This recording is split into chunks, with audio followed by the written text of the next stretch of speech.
Вредната кокошка. Еден ден на една фарма животните снемаа храна, па затоа кокошката реши да тргне низ полето да најде нешто за јадење. Но најпрво реши да ги праша пријателите дали некој од нив би помогнал. Отиде прво кај кравата. Дали ти пријателки би дошла со мене? Ох, не знам, каде? Па да појдеме низ полето да најдеме нешто за јадење. Нема да можам, знаеш, имав некои други планови, може би следна прилика. Тоа појде кај прасето, го праша и него. Дали ќе ѝ помогне? Но и тоа ја одби, затоа што веќе си играше во калта и немаше време за други работи. Потоа појде кај кучето Шарко. Дали ти, кученце, ќе ми помогнеш? Нема да можам, и јас имам некои други планови денеска. И на крај отиде кај Патка. Дали ти, Патче, ќе дојдеш да ми помогнеш да најдеме нешто за јадење? Сега? Види каква дремка ме фатила. Кокошката се натажи, но сепак одлучи да ја напушти фармата и да оди низ полето, одејќи најде неколку зрна пченица. Се израдува, ги зема и се врати на фармата среќна. Реши да ги засади. Но пред да ги засади, повторно појде кај пријателите да ги праша кој од нив ќе сака да ја помогне да ја засадат пченицата. Дали ќе ми помогнеш? Навистина нема да можам. Имам многу важна работа. Следен пат. Појде кај прасенцето. А дали ти, прасенце, ќе ми помогнеш да ја засадиме пченицата? Што велиш? Леле, јас сум заборавил, имав некоја итна работа. Појде и кај Шарко. Здраво, Шарко, ќе ми помогнеш да ја засадиме пченицата? Нема шанси, многу е топло. Здраво, Патка. Дали сакаш сега да ја засадиме пченицата? Најдов прекрасни зрна, дојди да видиш. Ох, нема да можам, се уште не сум расонета. Во ред, сама ќе ги засадам. Како кокошката се фати за работа, појде во дворот и ги засади пченицата зрна. По известно време, неколку денови врнеше дожд, а тоа е одлично за зрната да израснат во прекрасна пченица. И така и се случи. Но покрај пченицата имаше и многу трева.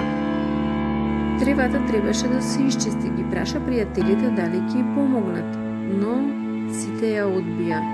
И кравата, и прасето, и Шарко, и Патката. Никој не сакаше да ја помогне. Во ред, повторно е моја работа. Така кокошката си се фати за работа и ја исчисти тревата од пченицата. Пченицата порасна, голема и созря и дојде време да се собере. А така кокошката размисли и појде повторно кај пријателите да ги праша кој од нив ќе ја помогне. Дали, кравче, ќе дојдеш да ја собереме пченицата? Што велиш?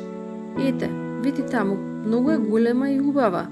Нема да можам.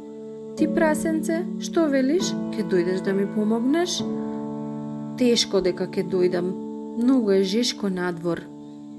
Ти, Шарко, дали ќе дојдеш? Ајде, помогни ми. Нема да можам, и мене многу ми е тешко. Дејки, Патката. Ајде, Патко, можеш ти, помогни ми. Нема да можам. Добро, во ред. Сама ќе ја соберам. И така кокошката се фати за работа. Ја собра целата пченица. Но сега пченицата требаше да се сомеле во брашно. Па реши следното утро да ги праша пријателите дали некој од нив ќе сака да ја сомеле пченицата. Добро утро, пријателчиња. Кој ќе дојде со мене да ја сомелиме пченицата во убаво и бело брашно? Јас нема да можам. Морам да одам, имам итна работа, одговори кравата. Исто и прасето. Не можеше, многу беше зафатено. Истото го каже и Шарко, дека и тој не може. И Патката. Така работата и остана на кокошката. Отиде до воденицата и ја сомеле пченицата во убаво бело брашно. Ох, колку е убаво! Какво убаво лепче би се направило од ова брашно! Но пред да го направи лепчето, им даде уште една шанса на пријателите за да ја помогнат. Ја праша кравата, но таа не можеше. Повторно. Повторно не можеше и прасето. Го праша и Шарко. Не можеше ни тој, не можеше ни патката. Сите беа зафатени, имаа премногу работа. Така работата и остана на кокошката, па појде да замеси едно убаво лепче. Откако убаво го замеси лепчето, го стави во печката да се испече. По известно време, откако се испече лепчето, кокошката појде да го извади од фурната. Испечената лепче толку многу убаво мирисаше. Потоа го стави на маса во дворот. Откако го стави на масата, ги праша пријателите, дали некој ќе дојде од вас да го поделиме оваа вкусно и меко лепче.